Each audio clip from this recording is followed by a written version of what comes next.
नमस्कार, मैं पूनम शुक्ला स्वागत करती हूँ आपका प्रथम न्याय में। आज है हम वसई विरार में। बीजेपी के ग्रामीण मंडल अध्यक्ष हैं अश्विन सर जी। तो आइए इनसे बातचीत करते हैं, क्योंकि जो गरीब लोग हैं यहाँ आसपास के, अगर उनको किसी तरह की परेशानी होती है तो वो सर के पास ही आते हैं। तो उनको बहुत अच्छे से जानकारी रहती है कि कैसा क्या चल रहा है। और जबकि ये कोरोना का काल चल रहा है तो काफ़ी सारे इस तरह के लोग भी सर के पास आते हैं मदद के लिए कि हमें अस्पतालों में बेड नहीं मिल रहे हैं या क्या। तो सर को बहुत अच्छे से जानकारी है इन सारी चीज़ों की। तो सर से पूछते हैं कि यहाँ का हाल किस तरह का है। तो सर, सबसे पहले आपका स्वागत है हमारे चैनल पे। नमस्ते। अभी कोरोना काल में जहाँ देखो वहाँ बेड नहीं मिल रहे, ऑक्सीजन के बिना लोगों की जान जा रही है। और हम अभी जो ग्राउंड लेवल पे घूम रहे हैं तो बहुत से ऐसे केस हमने देखे कि जिनको हॉस्पिटल में बेड नहीं मिलने के वजह से वो घर पे 3-3 4-4 दिन पड़े रह रहे हैं। और महानगर के पालिका के पास बेड नहीं होने के कारण उनको घर पे रहना पड़ रहा है।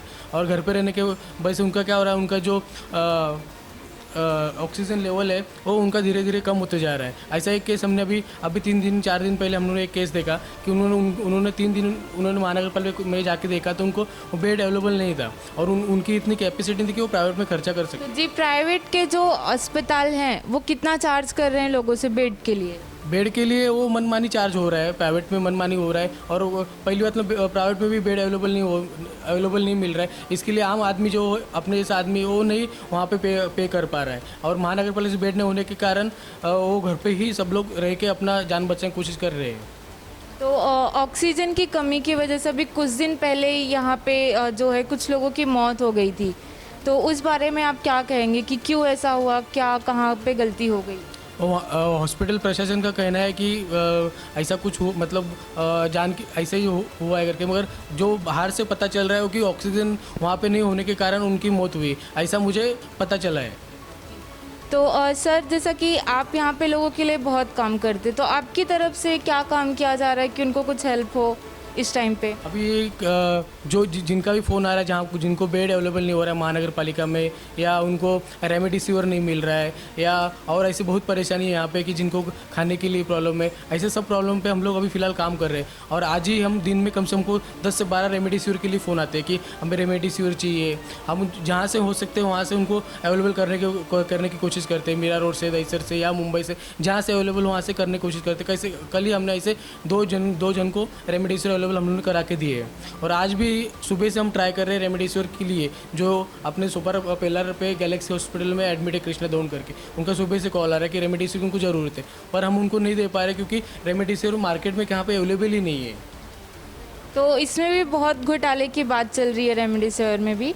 तो हमें ऐसे पता चला है कि आपने सरकार से अपील भी की है यहाँ के नोटिस या पत्र लिख कर कि यहाँ के लोगों के लिए ऑक्सीजन और बेड्स अवेलेबल कराया जाए।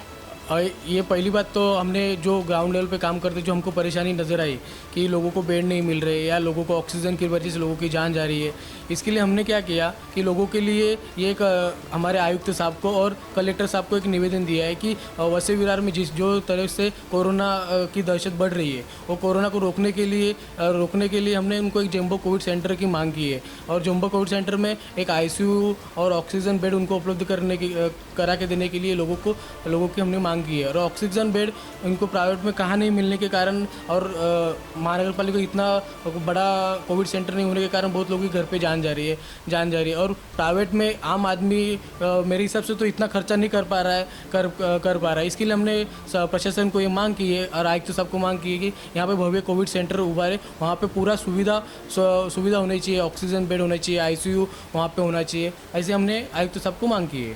तो सर, जैसा कि वसई विरार में लोग जो प्रोटोकॉल है उसको फॉलो भी नहीं करते। यहाँ बहुत ज़्यादा देखा जाता है कि लोग बिना मतलब के सड़कों पे घूमते हैं और ये सब।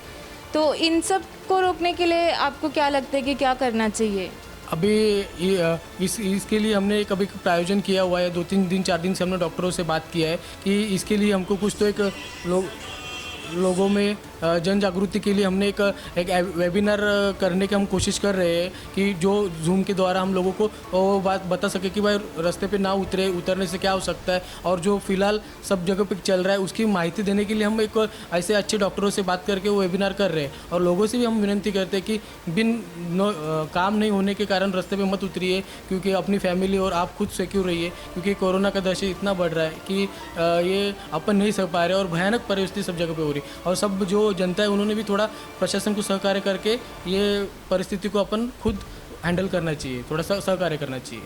और सर जो छोटे मोटे व्यापारी हैं या जो दुकानदार हैं तो वो काफ़ी नाराज़ हैं इन चीज़ों से जो बंदी चल रही है, तो उसके लिए आप क्या कहेंगे? उसके लिए हम भी सरकार को मांग करेंगे कि उनको भी कोई मतलब उनके भी कोई रेंट जो धंधा कर रहे हैं वो कोई रेंट पे है, कोई किसा घर नहीं चल पा रहा है, पहले 1 साल उन्होंने तकलीफ में निकाला है, तो उनके लिए भी कुछ हम सरकार से जो मांग करेंगे कि कुछ ना कुछ उनको भी थोड़ा घर चलाने के लिए कुछ ना कुछ खर्चा पानी या कुछ तो सरकार की तरफ से मदद मिले, ये भी हम उनके लिए हम सरकार को मांग करेंगे। हमको भी पता चल रहा है कि एक गाला रेंट पे रह के 15,000 रुपया 20,000 रेंट है उनका, वो कैसा धंधा करेंगे या घर का खर्चा चलाएंगे। हम भी उनके तकलीफ में उतने हम लोग भी शामिल है, और उनको जो का हम सहकार्य कर सकते उनके लिए हम रास्ते पे उतर के या सरकार से मांग करके हम उनको सहकार्य करने का प्रयत्न करेंगे। तो बहुत बहुत धन्यवाद सर ये जानकारी देने के लिए। मैं आपके चैनल के माध्यम से एक लोगों को अपील करना चाहूँगा कि जो ये कोरोना की परिस्थिति में है, जो रास्ते पे मत आइए और मास्क से हाथ टाइम सैनिटाइज करिए, और घर में जाने से पहला कुछ अपन काम धंधा करके घर पे जाने से पहला घर पे कपड़ा गर्म पानी में डाल के थोड़ा नहा धो के ही घर में जाइए, जो आपकी फैमिली को सिक्योर रह सकता है। और आपके चैनल के माध्यम से मैं प्रथम न्याय का धन्यवाद करना चाहता हूँ कि उन्होंने इतने कोरोना काल में ग्राउंड लेवल पे घूम के जो लोगों के लिए मदद कर रहे हैं, ऊपर से जो लोगों के प्रश्न है उस प्रशासन पहुँचाने तक मदद कर रहे हैं, उनका भी मैं मन से धन्यवाद करूँगा। Thank you sir. तो जैसा कि आपने देखा, सर ने लोगों से अपील भी की है कि बिना मतलब के बाहर मत निकलिए, जो भी सुरक्षाएं हैं वो बरतिए, क्योंकि अस्पतालों में बेड नहीं है भी तो वो इतने महंगे हैं कि शायद गरीब और छोटे लोग उनको अफोर्ड ना कर पाए। तो इससे अच्छा है कि आप अपना ध्यान खुद से रखिए, जहाँ तक हो सके सावधानी बरतिए। आज के लिए बस इतना ही। मैं पूनम शुक्ला, कैमरामैन रफ़ीक खान के साथ प्रथम न्याय।